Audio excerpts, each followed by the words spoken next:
Hi hello welcome back to Arushi Vanga. ఈరోజు వచ్చేసి మనము 6 months ప్లస్ బేబీ ఫుడ్ ఎలా తయారు చేసుకోవాలో ఈజీగా ఈ వీడియోలో తెలుసుకుందాము. నేను ఆరుషి కోసం కుక్ చేస్తున్నాను కాబట్టి 3 tablespoon రైస్ తీసుకున్నాను. సో ఇందులోనే 1.5 స్పూన్ పెసరపప్పు తీసుకున్నానండి. సో దానికి రైస్లోకి సగంలా పప్పు తీసుకోవాలి.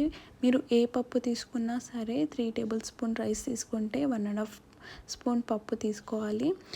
ఇది బాగా మంచిగా వాష్ చేసుకోవాలండి. వాష్ చేసుకొని రైస్ అండ్ పప్పు కొంచెం ఒక 10 minutes అయినా మినిమం నానబెట్టాలండి. దానివల్ల విటమిన్స్ అనేవి ఇంక్రీజ్ అవుతాయి. సో అందుకని కొంచెం సేపు నానబెట్టుకోవాలి.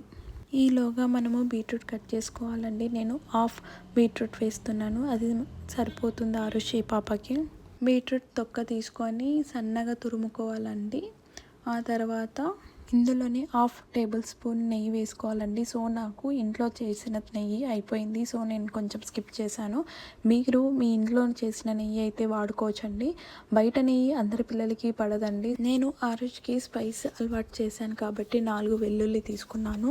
మీరు మీ పిల్లలకి ఇంకా స్పైసెస్ అలవాటు చేయకపోతే మీరు వెల్లుల్లి స్కిప్ చేయొచ్చండి. నేను 1/2 మిర్చి కూడా తీసుకున్నానండి, అందులోనే వేసుకొని అలాగే తరిగిన బీట్రూట్ కూడా వేసుకున్నానండి. ఆ పైన కొంచెం జీలకర్ర వేసుకున్నాను. తర్వాత నేను స్టవ్ వెలిగించి ఆన్ చేసుకున్నానండి.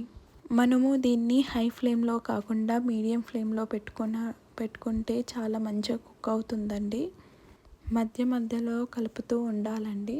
సో మనం కుక్కర్లో కూడా వండుకోవచ్చు, కానీ హెల్త్కి అంత మంచిది కాదు ప్రెషర్ కుక్కర్ అనేది. వీలైనంత వరకు తక్కువ వాడుకుంటేనే బెటర్ అండి. సో నేను అప్పుడప్పుడు యూజ్ చేస్తానండి, ఓన్లీ పప్పు ఉడికించడానికి అలా. సో ఆరుషి ఫుడ్ మాత్రం నేను ఇలా గిన్నెలోనే కుక్ చేస్తాను.